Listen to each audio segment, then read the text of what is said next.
বিসমিল্লাহির রহমানির রহিম। সম্মানিত দর্শক ও খামারি ভাই বোনেরা, আসসালামু আলাইকুম। বরাবরের ন্যায় হাজির হলাম নতুন একটা ভিডিও নিয়ে। আজকে আপনাদের মাঝে যে ভিডিওটা উপস্থাপন করব, এলএসডি লেম্পি স্কিন ডিজিজ।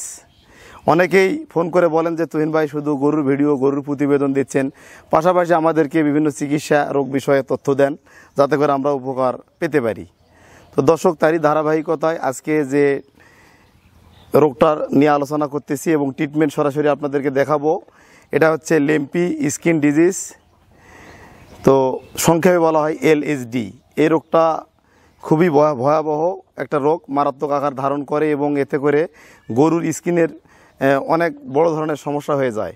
তো এই রোগটার লক্ষণ সেটা হচ্ছে যে, কাছে আসেন, ক্যামেরাটা কাছে দেখান, এরকম ফোসকা ধরে উঠবে। আরও কাছ থেকে দেখান, এরকম শরীরের বিভিন্ন জায়গায় ফোসকা ধরে উঠবে। দেখেন গরুটা কিন্তু খুব দামি একটা মানি একটা গরু। আর একটু পিছনে যান, দেখেন ফোসকা ধরে আছে সমস্ত শরীরে, এরকম পয়সার মতো ফোসকা। এবং কোনো গরুর পায়ের রস জমে যায়, পা ফুলে যায়, গরু শুইতে পারে না, দাঁড়া অবস্থায় 2-3 দিন 4 দিন 5 দিন পর্যন্ত থাকে। আবার গরুর জ্বর থাকে, তীব্র জ্বর, গরু খাইতে চায় না। তো এটা আসলে ছড়ানোর কারণ হচ্ছে ব্যাকটেরিয়া, ভাইরাসজনিত কারণে এই রোগটা ছড়ায়। তো এই রোগটা মশা মাছি খামারে আক্রমণ যাতে না করে সেই বিষয়গুলো আমাদেরকে খেয়াল রাখতে হবে। খেয়াল রাখে খামার আমাদেরকে পরিচালনা করতে হবে। তারপরেও যতই আপনি খেয়াল রাখেন, তারপরেও কিন্তু অনেক সময় এই রোগটা হয়ে যায়। সেক্ষেত্রে আমরা যে মেডিসিনগুলো দিয়ে ট্রিটমেন্ট দিব সেই বিষয় নিয়ে কথা বলতেছি এখন, এবং ইনজেকশনগুলো সরাসরি আপনাদেরকে প্রয়োগ করে দেখাবো। কম টাকার মধ্যে সহজে আপনারা যে ট্রিটমেন্টটা করতে পারবেন লেম্পি স্কিন ডিজিজের, সেই বিষয়টা এখন আপনাদেরকে সরাসরি দেখাবো। দর্শক, শুরুতে আমি যে ইনজেকশনটা করতেছি এটা একটা অ্যালারভেট ইনজেকশন, অ্যান্টিহিস্টামিন ইনজেকশন। তো এই গরুটা মোটামুটি লাইভ ওয়েট ধরেন 170 থেকে 80 কেজি হবে। এটা আমরা 10 সিসি অ্যান্টিহিস্টামিন প্রয়োগ করব। এটা আমি দিচ্ছি অ্যালারভেট ইনজেকশন। আপনার যে কোনো কোম্পানির ইনজেকশন অ্যান্টিহিস্টামিন প্রয়োগ করবেন, তাহলে কিন্তু এই রোগটার অ্যালার্জিজনিত কারণে যেহেতু হয়, প্রথমে আমরা অ্যান্টিহিস্টামিন ইনজেকশনটা করে নেব। 10 সিসি করে নিলাম। তো গরুর প্রচুর শরীরে ব্যথা আছে।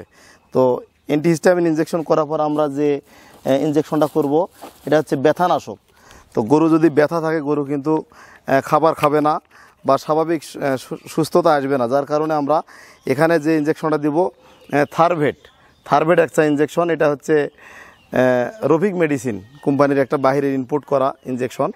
এটা তীব্র জ্বর এবং ব্যথার কাজ করে। শরীরে যখন এই অ্যালার্জিটা ফর্ম করে বা লেম্পি স্কিন ডিজিজটা যখন দেখা যায়, সমস্ত শরীরে কিন্তু প্রচুর ব্যথা থাকে দর্শক। তো আমরা এটা বডি ওয়েট অনুযায়ী দেবো। যেহেতু এটা 177 কেজি, এটাকে আমরা 10 সিসি দিচ্ছি। যেহেতু তীব্রতার কারণে এটা আমরা 10 সিসি প্রয়োগ করলাম।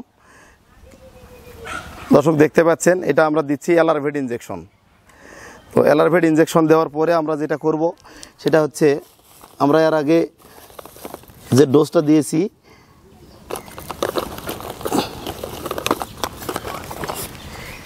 এখন আমরা অ্যান্টিহিস্টামিন করার পরে অ্যালারভেট দিলাম ব্যথানাশক, আর অ্যালার্জির জন্য অ্যান্টিহিস্টামিন দিলাম। তো এখন এই যে এমেকটিন প্লাস বা ভার্মিক গ্রুপের যে মেডিসিনটা ইনজেকশনটা করতে হয়, এটা আপনার চামড়ার ক্ষত এবং শরীরটা যাতে ছলছলা হয়ে যায় এবং মশা মাছি পড়বে না, যার কারণে কিন্তু আমরা এই এমেকটিন প্লাস বা ভার্মিক করব। তো এটা কিন্তু ডোজ হচ্ছে 21 দিন পর। দর্শক, আমরা একটা ডোজ দিয়েছি, তো এটা আপনাদেরকে দেখালাম চিকিৎসার সুবিধার্থে। তো এটা দিয়েছি যেহেতু, আমরা কালকে আর দেওয়ার দরকার নাই, এটা রেখে দিলাম। তো এখন যেটা আমরা করব, লাস্ট যেটা করবো, এটা হচ্ছে অ্যান্টিবায়োটিক প্রিপারেশন। তো অ্যান্টিবায়োটিক আপনারা রোগের তীব্রতা অনুযায়ী করবেন। অনেকেই কম দামি অ্যান্টিবায়োটিক খোঁজেন। তো বিষয় হচ্ছে কি, রোগের তীব্রতা যেরকম, ট্রিটমেন্টটা কিন্তু সেভাবেই দিতে হবে। যদি রোগটা জটিল হয়ে যায়, তখন নর্মাল অ্যান্টিবায়োটিক কাজ করে না। তো আপনারা অ্যান্টিবায়োটিক হিসাবে রেনামাইসিন ইনজেকশন ব্যবহার করতে পারেন, এসপি ভেট করতে পারেন, আবার অ্যামক্সি ভেট করতে পারেন, ট্রাইজন ভেট করতে পারেন। তো আমরা রোগের তীব্রতা অনুযায়ী, যেহেতু আমাদের খামারের নিজের গরু, আমরা প্রথম থেকে ট্রিটমেন্ট করতেছি, তো এটাকে আমরা অ্যামক্সি ভেট ইনজেকশন দেব একটা। এভাবে ট্রিটমেন্টটা করতে হবে। এবং আমি ডোজটাও বলতেছি, আগে ট্রিটমেন্টটা শেষ করে নিই।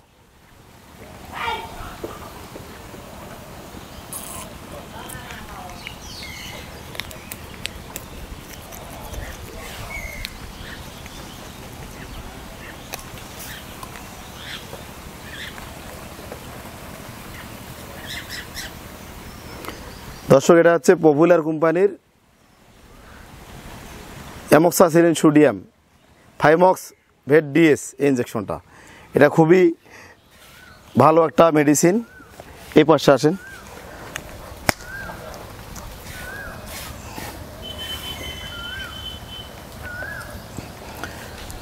তো দর্শক, অ্যামোক্সিভেট ইঞ্জেকশনটা আমি এখন প্রয়োগ করলাম। তো মোটামুটি আজকের মতো ট্রিটমেন্ট শেষ। তো এই ধরনের গরু যাদের আপনাদের লেম্পি স্কিন ডিজিজ হবে, ডোজটা নিয়ে এখন কথা বলবো। লেম্পি স্কিন ডিজিজ এমন একটা ভয়াবহ এবং মারাত্মক রোগ। এই রোগ হলে অনেক সময় গরু মারা যায়। তো আমরা প্রাথমিক অবস্থায় ট্রিটমেন্ট করব। যখন দেখব যে গরু একটু ফোসকা হচ্ছে 2-1 জায়গায়, তখনই আমরা কিন্তু ভেটেরিনারি সার্জন দ্বারা বা প্রাথমিক যারা ট্রিটমেন্ট করে পল্লী চিকিৎসক তাদেরকে দেখাবো, তাদের শরণাপন্ন হব, তাদের পরামর্শ অনুযায়ী আমরা ট্রিটমেন্ট করব। তো এই ছিল আজকের লেম্পি স্কিন ডিজিজ রোগের ট্রিটমেন্ট। পর্যায়ক্রমে আমরা গবাদি পশুর যত ধরনের রোগ আছে এবং গরুর লালন পালন বিষয়ে যত সমস্যা রয়েছে সব কিছু সমাধান নিয়ে তুলে ধরার চেষ্টা করি আমাদের ভিডিওর মাধ্যমে।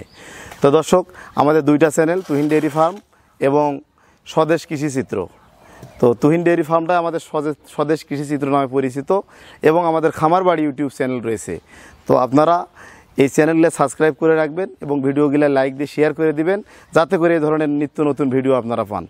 দর্শক, আপনারা আমাকে ভালোবাসে এতদূর নিয়ে আসছেন। তো আপনাদের আস্থা এবং বিশ্বাস নিয়ে আমি দেশের কল্যাণে যেন নিয়োজিত থেকে দেশের সেবা করতে পারি, এই প্রত্যাশা করে বিদায় নিলাম। সকলে ভালো থাকবেন, সুস্থ থাকবেন। আসসালামু আলাইকুম।